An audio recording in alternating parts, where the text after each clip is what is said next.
महाभारत की अद्भुत कहानियों का विस्तार और विश्लेषण।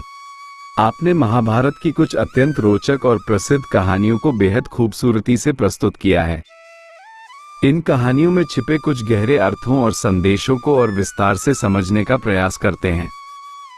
भीष्म पितामह का इच्छामृत्यु वरदान। धर्म और कर्तव्य। भीष्म का वरदान धर्म और कर्तव्य निभाना का प्रतीक है। उन्होंने अपने पिता के वचन को इतना महत्वपूर्ण माना कि उन्होंने अपना व्यक्तिगत सुख त्याग दिया। अंत तक लड़ना। भीष्म का युद्ध में अंत तक लड़ना दृढ़ संकल्प और हार न मानने की भावना को दर्शाता है। द्रौपदी का चीरहरण और कृष्ण का चमत्कार। स्त्री की इज्जत। द्रौपदी का चीरहरण स्त्री की इज्जत और सम्मान के मुद्दे को उठाता है। ईश्वरीय शक्ति। कृष्ण का चमत्कार ईश्वरीय शक्ति और न्याय की जीत को दर्शाता है। गंगा का मानव रूप और शांतनु का प्रेम। कर्म का फल। गंगा के 7 बच्चों को नदी में बहाना उनके पूर्वजन्म के कर्मों का फल था। मातृत्व। गंगा का मातृत्व और शांतनु का पितृत्व प्रेम और त्याग के भाव को दर्शाता है।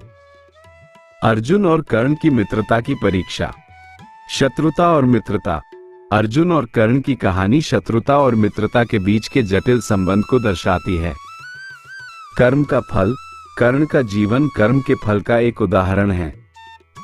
कर्ण को मिला श्राप। अहंकार। कर्ण का श्राप अहंकार और झूठ के परिणाम को दर्शाता है। न्याय। कर्ण को मिला श्राप न्याय की स्थापना का एक उदाहरण है। इन कहानियों से हम क्या सीख सकते हैं? धर्म और कर्तव्य। जीवन में धर्म और कर्तव्य का पालन करना बहुत महत्वपूर्ण है। न्याय और अन्याय। न्याय हमेशा जीतता है और अन्याय का अंत होता है। कर्म का फल। हमारे कर्मों का फल हमें अवश्य मिलता है। ईश्वरीय शक्ति। ईश्वरीय शक्ति हमेशा हमारे साथ होती है। मानवीय भावनाएं।